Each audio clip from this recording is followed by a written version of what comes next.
Buenos días compañeros, buenos días tutor segundo Antonio Mena. Nos encontramos en la presentación del trabajo RAC 2, premisas y fundamentos del enfoque psicoanalítico de la materia enfoques de la psicología. Nos presentamos, somos el grupo 292, participantes Juan Pablo Conde Calderón, Aura Camila Agudelo Rodríguez, Marta Delfina Gutiérrez Rojas, María Benedicta Rojas Matías y la presente Karen Soto Silva. El proceso psicoanalista se caracteriza por su flexibilidad y adaptabilidad a las circunstancias del paciente.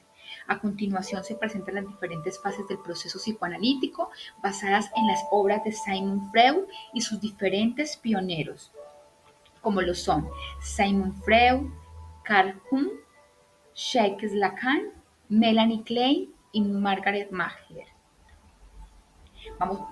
Continuamos con el objeto del psicoanálisis y sus diferentes conclusiones. Buenos días. Melanie Klein, 1882-1960, fue una psicoanalista austro-británica que revolucionó el campo del psicoanálisis al centrar su trabajo en la psique del niño, a diferencia de Freud, quien enfocaba en los impulsos y las etapas del desarrollo. Melanie Klein hizo contribuciones fundamentales al psicoanálisis distanciándose del enfoque de Sigmund Freud, al centrarse en la importancia de las primeras relaciones del bebé con sus objetos y las fantasías inconscientes que se desarrollan desde su nacimiento. Principales aportes del psicoanálisis de Klein: fue pionera en el psicoanálisis de los niños, creando una técnica basada en el juego simbólico. A través del juego observaba cómo los niños expresaban sus conflictos internos, sus impulsos agresivos y sus defensas.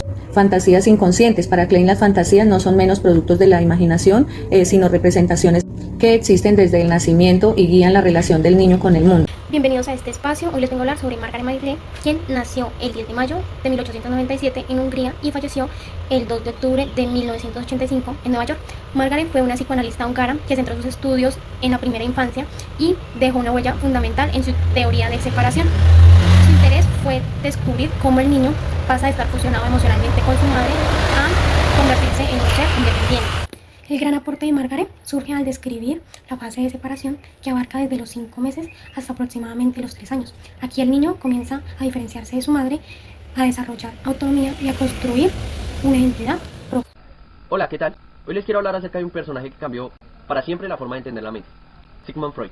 Freud fue un médico neurólogo austriaco, nacido en 1856, quien fue considerado el padre del psicoanálisis, una corriente que nos enseñó que todo lo que hacemos, decimos o sentimos no proviene solamente de nuestro consciente, sino que está guiado por algo más profundo, el inconsciente. Él decía, lo inconsciente es lo verdaderamente real, y para estudiarlo creó un método innovador, el psicoanálisis.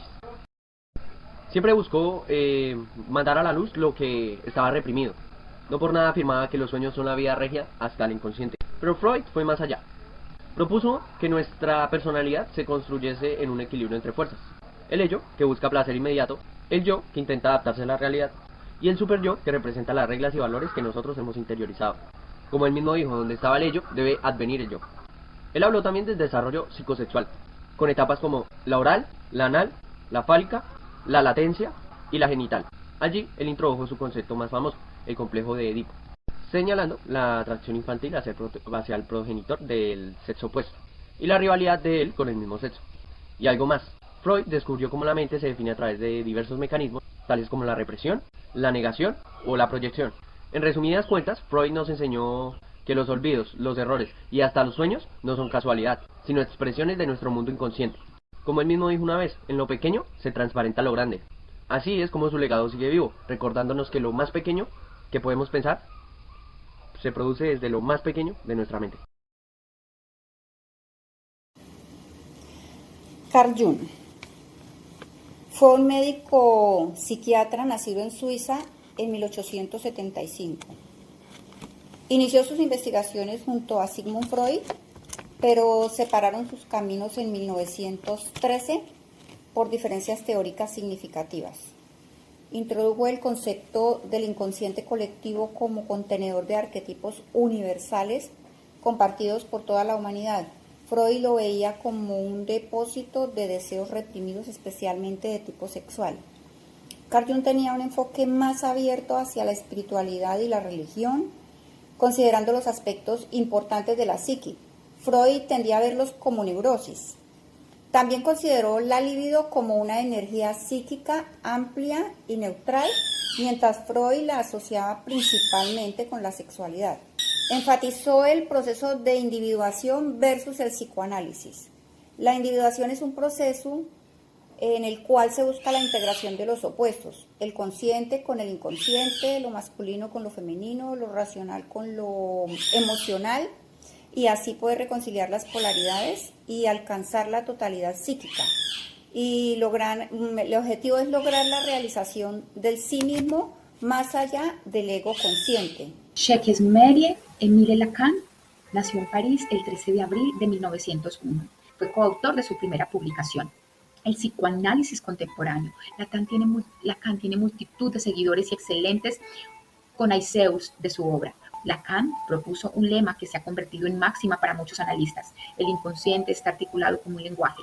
La idea es que el inconsciente se rige por los mismos mecanismos que el lenguaje. De este modo, la metáfora y la metonimia estarían en la base de la formación del inconsciente. Ambas construcciones dotan a una palabra significante de diferentes significados. Esta ductilidad del lenguaje da lugar a muchas manifestaciones: el arte, la poesía, el chiste y también, según Lacan, la estructuración del inconsciente como si de un lenguaje se tratara. Otra de las aportaciones de Lacan es la organización de la estructura de la psique en tres categorías o en tres registros entrelazados: lo real, lo simbólico y lo imaginario. El psicoanálisis tiene como objeto de estudio la psique humana y sus procesos inconscientes que subyacen al comportamiento y las emociones. Se basa en conceptos abstractos que pueden ser difíciles de aplicar en la práctica. Siendo el inconsciente la piedra angular del psicoanálisis, Freud desarrolló 5 teorías en las cuales estableció conceptos como el consciente, el preconsciente, el yo, el superyo, la pulsión de vida y muerte y todo lo relacionado al desarrollo psicosexual. Pero ¿cómo saber que el inconsciente está ahí siendo algo tan abstracto? Para Freud, solo se puede acceder al inconsciente a través de sus efectos, ya que no se trata de una zona concreta del cerebro, sino de una modalidad de funcionamiento de la mente.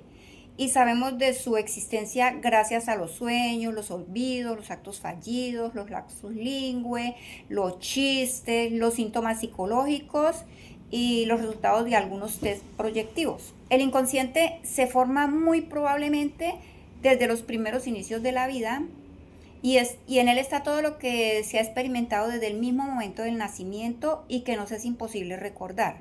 También hay experiencias que se han reprimido por ser demasiado intensas y no se han podido elaborar. Metafóricamente hablando, el inconsciente lo podemos entender como un lugar en el que hay determinados contenidos.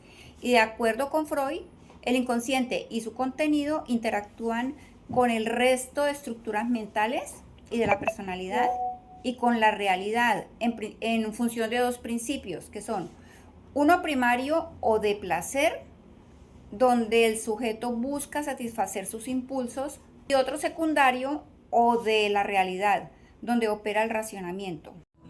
Podemos concluir que algunos pioneros en el desarrollo y posicionamiento del psicoanálisis, como Sigmund Freud, Carl Jung, Jacques Lacan, Melanie Klein, Margaret Meller, hicieron grandes aportes. El primer aporte de Freud fue revelar que nuestra mente no es simple un sistema consciente y racional. Él nos abrió las puertas al inconsciente, un vasto territorio donde se esconden nuestros deseos reprimidos, traumas de la infancia y conflictos sin resolver. Esta idea revolucionó la psicología al sugerir que en gran parte de lo que somos y de lo que como actuamos está determinado por fuerzas que no podemos ver ni controlar. La fuerza del inconsciente nos demuestra que no somos dueños absolutos de nuestros pensamientos y que para entendernos a nosotros mismos debemos ir más allá de lo que es evidente. También Freud nos aportó y dio un mapa para entender los conflictos internos que todos enfrentamos, su modelo de la personalidad. Con ello, el yo y el superyo nos mostró que nuestra mente es un campo de batalla. El ello lucha por el placer y el superyo por la perfección moral, y el yo en el medio intenta equilibrar ambas fuerzas con la realidad.